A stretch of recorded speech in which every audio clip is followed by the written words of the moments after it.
Salve María a todos los que nos escuchan. Mañana tenemos la fiesta de Santa Cecilia, patrona de los músicos, patrona de la música. Todos sabemos que la música es una de las mayores expresiones del arte. Todos los pueblos tienen su música, todas las grandes instituciones tienen sus armonías, sus himnos, y la música tiene un gran poder de influencia sobre las personas. Por ejemplo, cuando escuchamos una marcha militar, una marcha, por ejemplo, alemana, y imaginamos los soldados desfilando, ya nos da cierto ímpetu para avanzar, para hacer las cosas. A veces escuchamos una música tranquila, clásica, por ejemplo, de Mozart, y nos ayuda a los estudios, nos ayuda a leer, nos ayuda a estar tranquilos. Otra música extraordinaria que nos eleva el espíritu, hasta uno diría, hasta a las puertas del cielo, ese es el cántico gregoriano. Uno escucha y no es posible que alguien no se quede tranquilo escuchando esa música tan extraordinaria que es el gregoriano. Entonces la música tiene un gran poder de influencia sobre las personas. Otro día, si quieren, podemos hablar de cómo la música tiene influencia sobre las personas, sobre los animales incluso, y sobre los objetos que no son vivos. Hay estudios que cómo la música tiene influencia sobre las moléculas del agua, sobre las verduras, sobre los animales. Bueno, otro día podemos hablar sobre eso. Pero Dios quiso que ese gran medio de influenciar, de ayudar a las personas, especialmente al espíritu humano, al hombre, que tanto se atrae por la música, Dios quiso que la música tuviera una patrona, y esa patrona es Santa Cecilia. Santa Cecilia, muy poco sabemos de dónde ella nació. Muchos creen que ella nació en Roma, pero lo que sabemos de ella nos vino por tradición. Y eso, la Iglesia no solo vive de lo que está en las Escrituras, en la Sagrada Escritura, sino viene también, la Iglesia Católica vive de la tradición. Y lo que sabemos de ella nos vino por tradición. Ella era una joven de una familia muy importante de Roma, y lo normal en aquella época era que una mujer se casara, una joven se casara. No existía la noción de vida religiosa como hay hoy en día. Entonces no había esa posibilidad, pero ella tenía mucho deseo, inspirada por la gracia, de consagrar su virginidad a Dios, de ser casta y virgen por amor a Dios. Pero no lo podía decir, aunque sus padres eran católicos, ya muy católicos, ella también, pero los padres consiguieron para ella un buen matrimonio, consiguieron a ella que se casara con un joven llamado Valeriano, que era también de una familia muy importante de Roma. Santa Cecilia, esa probación tremenda ella tuvo que pasar, de no entender cómo Dios le inspiraba a hacer algo, sin embargo en los hechos parecía que todo lo que Dios le decía en el fondo del alma no era real. Y eso pasa con muchos santos. Entonces ella sentía el llamado a la virginidad, a la castidad perfecta por amor a Dios, y de repente aparece esa posibilidad de matrimonio y que se realiza. Al final ella se casa con Valeriano. Reza mucho a Dios en el primer día de matrimonio, cuando ellos ya van a vivir juntos en la casa. Ella reza mucho y se acerca a su marido y le dice: Valeriano, tengo algo muy importante que decirte. Bueno, Valeriano no imaginaba lo que iba a salir de sus labios, y con tranquilidad se sentó y empezó a conversar con ella y a escucharle. Santa Cecilia le dijo: Valeriano, yo consagré mi virginidad a Dios, yo me consagré enteramente a Dios, y hay un ángel que me protege. Por lo tanto te quiero advertir que no me toques, porque si no, ese ángel me va a defender contra ti. Cualquiera que escuchara eso en una situación normal diría: pues esta mujer quedó un poco mal de la cabeza, o se está inventando una cosa. De hecho, Valeriano al principio pensó eso, pensó que ella le estaba traicionando con otra persona y le dio esa excusa rarísima. Y entonces, pero ella hablaba con tanta seriedad, con tanta compenetración, era lo que ella decía, que Valeriano vio en la mirada de Santa Cecilia que había algo sobrenatural muy alto que él no alcanzaba. Y entonces le dijo: vale, yo creeré en ti, pero me tienes que demostrar que lo que tú me dices es verdad.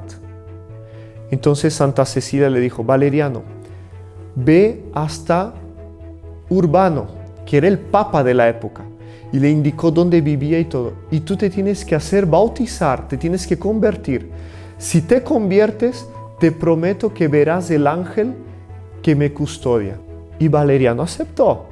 Salió, fue hasta Urbano, al Papa Urbano I, llegó hasta donde él estaba y el Papa Urbano hizo apostolado con él. Y lo convirtió, él se bautizó, pero volvió a ver si realmente veía el ángel. Cuando él se acercó al cuarto, que era de Santa Cecilia y de él, abrió la puerta con calma y vio Santa Cecilia de rodillas rezando, pero no estaba sola. Vio al ángel que custodiaba la pureza de Santa Cecilia y estaba con 2 coronas, con flores blancas.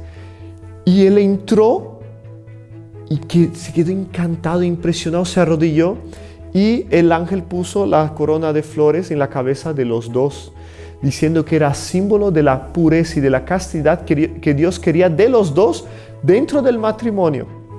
Muy parecido con la vocación de la propia Santísima Virgen y de San José, que mismo estando casados, Dios quería de ellos algo inédito, que era la virginidad, la castidad perfecta dentro del matrimonio.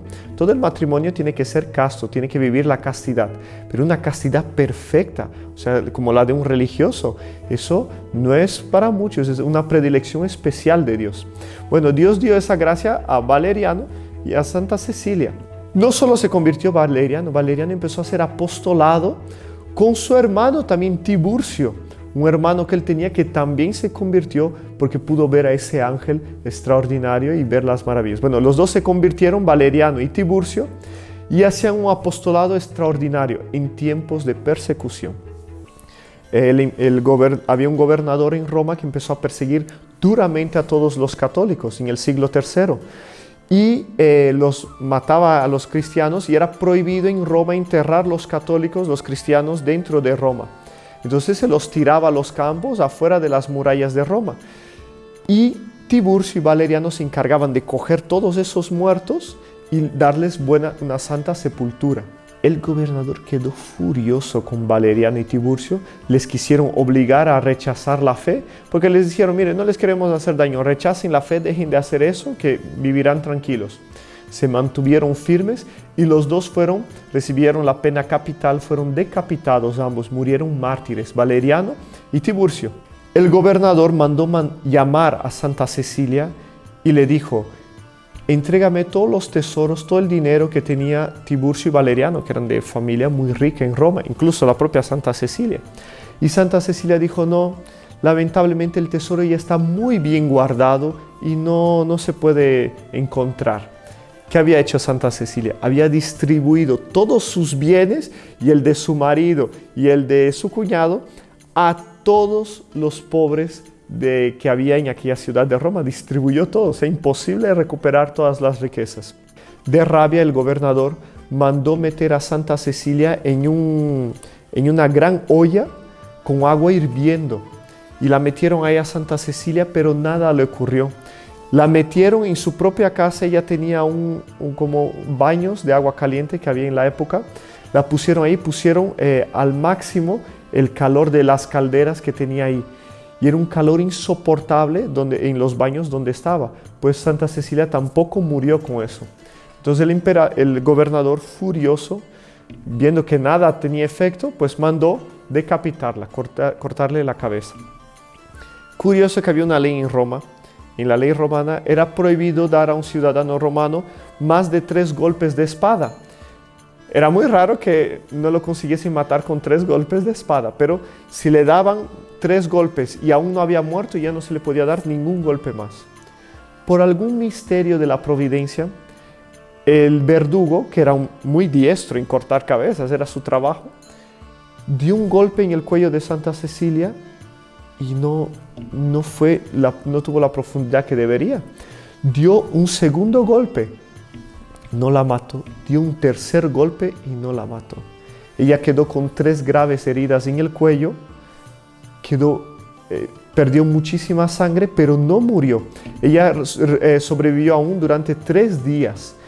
Y durante esos 3 días el Papa Urbano le dio la unción de los enfermos, le dio la comunión, y le dio los sacramentos que podía, la confesión, etc.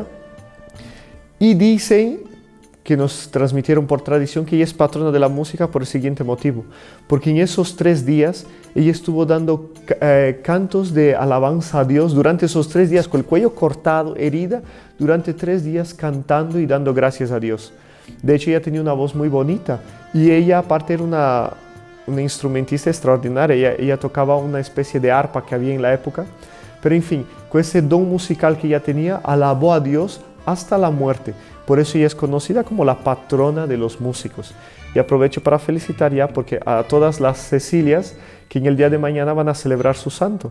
Y para que la Virgen les ayude y Santa Cecilia, patrona de los músicos, nos ayude a cantar las alabanzas de Dios. Nos ayude a en el día elevar el cántico que más agrada a Dios. ¿Saben cuál es el cántico que más agrada a Dios? El cántico de bien aceptar los sufrimientos. Todos pasamos por sufrimientos en esta vida. Aprendamos a aceptarlos y ahí subirá al cielo el cántico que más agrada a Dios. El cántico de bien aceptar los sufrimientos que Dios nos manda. Y así cantaremos la música más extraordinaria que hay. Que la Virgen les ayude a todos los que nos asisten. Nos vemos en el próximo canal y espero que les haya gustado esta historia de Santa Cecilia, patrona de los músicos. ¡Salve María!